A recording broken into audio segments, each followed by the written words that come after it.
या व्हिडिओचे प्रायोजक आहेत Jai auto parts and services आणि financial partner Vardhaman furniture Vaijapur. Chhatrapati संभाजीनगरमध्ये अनेक ठिकाणी जिल्हा परिषदेचा इंटरेस्टिंग लढत आहे आणि अशीच एक इंटरेस्टिंग लढत लासूर गटामध्ये आहे। इकडे शिंदेंची शिवसेना विरुद्ध ठाकरेंची शिवसेना आपल्याला उभी टाकल्याचं पाहायला मिळतं आहे। मात्र ठाकरे गटाच्या उमेदवारासाठी मनाजी मिसाळ यांची कन्या इकडे ठाकरे गटाकडून उमेदवार आहे आणि या मुलीसाठी खरं तर अनेक राजकीय पक्षांचा पाठिंबा आपल्याला होताना पाहायला मिळतो आहे। पक्ष बाजूला ठेवून खरं तर आपल्या जुन्या सहकाऱ्यांसाठी जुन्या मित्रांसाठी सगळेच पक्षाचे नेते आता मैदानात उतरल्याचं पाहायला मिळतं आहे। स्वर्गवासी आर्यमॉणी यांचं कुटुंब देखील मनाजी मिसाळ यांच्या सोबत असल्याचं आपल्याला पाहायला मिळतं आणि या सगळ्याविषयी बोलण्यासाठी माझ्यासोबत सचिन वाणी आहेत। काय प्रतिक्रिया आहे आणि साहेबांसोबत लढलेला एक कार्यकर्ता आणि तो आज या मैदानात आहे, त्यांची कन्या या मैदानात आहे, काय प्रतिक्रिया आहे आणि काय तुमची भूमिका या निवडणुकीमध्ये? सर्वप्रथम मी आपल्याला सांगू इच्छितो की मनाजी पाटील मिसाळ ह्यो जो व्यक्ती आहे, हे व्यक्ती सदैव आमच्या परिवारासोबत, वाणी परिवारासोबत सदैव आमच्या सोबत राहिलेले आहेत आणि चांगली वेळ असेल, अडचणीची वेळ असेल, त्यावेळेस तो माणूस सोबत राहिलेला आहे आणि आमचंही प्रथम कर्तव्य आहे की आज त्या माणसासोबत आम्ही उभं राहिलो पाहिजे, त्यांना साथ दिली पाहिजे। त्यांची कन्या असो किंवा ते स्वतः असो, त्यांची कन्या म्हणजे आमची बहीणच आली, आमची बहीणच उमेदवार, मग बहिणीसाठी भावानी मेहनत नाही घ्यायची, मग घेणार कोण? बरं, खरं तर आता तुम्ही बहिणीचा उल्लेख केला म्हणून तुम्हाला तो प्रश्न विचारतो। काल शिवसेनेचे जे उमेदवार आहे त्यांचे जे पती आहेत तांबे यांनी एक विधान केलं की मनाजी मिसाळ यांची जी मुलगी आहे ही बाहेरून आयात केलेली उमेदवार आहे। काय वाटतं भावाला हे ऐकून? हे बघा कसं आहे, हे खूप मोठे नेते आहेत जे आमच्या बहिणीसमोर जे उमेदवार आहेत तांबे पाटील, हे खूप मोठे नेते आहेत आणि माझ्यासारख्या छोट्याशा कार्यकर्त्यांनी त्यांच्यावर बोलणं हे चुकीचं आहे। पण आता तुम्ही प्रश्न विचारला त्यामुळे मी भाऊ म्हणून मी हो प्रतिक्रिया हो विचारतो। बिलकुल बोलतो। ज्या मुलीचा जन्म इथं झाला आहे, तिची आई वडील आजोबा आजी त्यांचं कुळ सगळं गोळवाडीमध्ये आहे आणि तुम्ही त्या मुलीला बाहेरची मुलगी कसं म्हणून संबोधतात?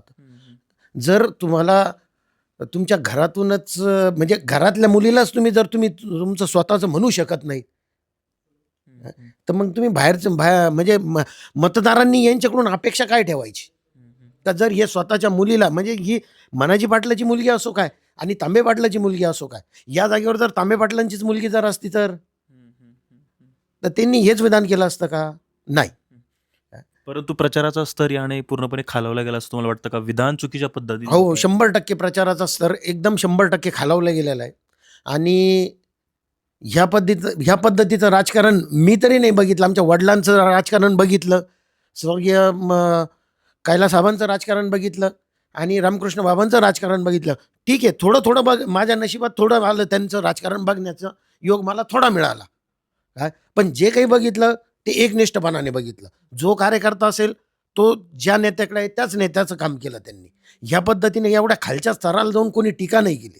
परंतु या निवडणुकीने अनेक प्रचार झाला। डॉक्टर कल्याणी यांनी भाषण केलं, मनाजी मिसाळ यांनी भाषण केलं, मात्र वैयक्तिक टीका त्यांच्याकडून झाली नाही। तांब्यांनी का केली असेल अशी टीका? हे आता तुम्हाला त्यांनाच विचारावं लागेल।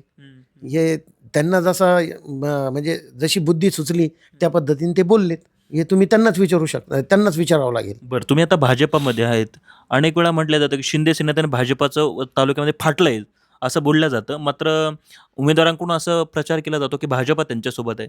तुम्ही आता भाजपामध्ये खरं तर एक मोठं नाव आहे, काय भाजपाची भूमिका काय आहे सध्याला? मी भाजपामध्ये आहे, भाजपाचा एक छोटासा कार्यकर्ता म्हणून काम करतोय आणि मला भाजपामध्ये येऊन पण खूप दिवस नाही झालेले आहेत, अवघे 2 महिनेच झालेत आणि मी भाजपाचा एक छोटासा कार्यकर्ता म्हणून काम करतोय। मी ज्या नेत्यांच्या मार्गदर्शनाखाली भाजपामध्ये प्रवेश केला, ज्यांच्या मार्गदर्शनाखाली मी काम करतोय, मी त्यांची परवानगी घेऊन कामाला सुरुवात केली की मनाजी पाटील असेल, मनोज पाटील गायके असेल, हे लोक माझ्या परिवारातले लोक आहे, माझे मित्र आहे आणि माझ्या अडचणीच्या काळामध्ये हे सर्व लोक माझ्यासोबत होते। त्यामुळं माझं प्रथम कर्तव्य आहे की मी त्यांच्यासोबत राहिलो पाहिजे, मी असेल, माझा परिवार असेल। पण अनेकही भाजपाचे नेते मला थेट मैदानात उतरताना इकडे दिसल्याचं पाहायला मिळालं। मनाजी मिसाळ यांच्या प्रचारात इथे लोक होते, डॉक्टर दिनेश परदेशींसह सगळेच नेते भाजपाचे मनाजी मिसाळ यांच्या सोबत आहे का? असायला तर हवे, पण काही लोक दिसत आहेत, काही लोक दिसत नाहीये। मी माझ्यापुरतं म्हणजे तुम्ही मला प्रश्न विचारताय, मी काही भारतीय जनता पार्टीचा प्रवक्ता किंवा नेता नाहीये, मी एक छोटासा कार्यकर्ता आहे। बरं, आर्यमॉणींचं कुटुंब कोणामागे? मनाजी पाटील, त्यानंतर मनोज पाटील गायके यांच्यासोबत। बरं, तुमच्या वाणी साहेबांचा इकडे मोठा चाहता वर्ग राहिला होता। रामकृष्ण बाबांच्या काळातही शिवसेनेचा इकडे मोठा वोट बँक होता। काय या सगळ्यांना आव्हान कराल तुम्ही? मी त्यांना एकच आव्हान करेल की मनाजी पाटील असेल किंवा मनोज पाटील गायके असतील, यांच्या मागे आपण खंबीरपणे उभं राहिलं पाहिजेत. ज्या पद्धतीने हे शिवसेना उद्धव बाळासाहेब ठाकरे पक्षासोबत, स्वर्गीय लोकनेते आर.एम. वाणी साहेब यांच्या परिवारासोबत ज्या पद्धतीने ठामपणे हे उभे राहिलेत, त्याच पद्धतीने आज आपली वेळ आलेली आहे की आपण यांच्यासोबत ठामपणे उभं राहिलो पाहिजे, जेणेकरून पुढच्या वेळेस हे परत आपल्यासोबत ठाम राहतील. धन्यवाद सचिनजी आमच्याशी बातचीत केल्याबद्दल. आपण बघितलं की निवडणुकींमध्ये खरं तर महत्त्वाचे अनेक कुटुंब आहेत तालुक्यामध्ये आणि त्याचंच एक महत्त्वाचं नाव म्हणजे वाणी कुटुंब.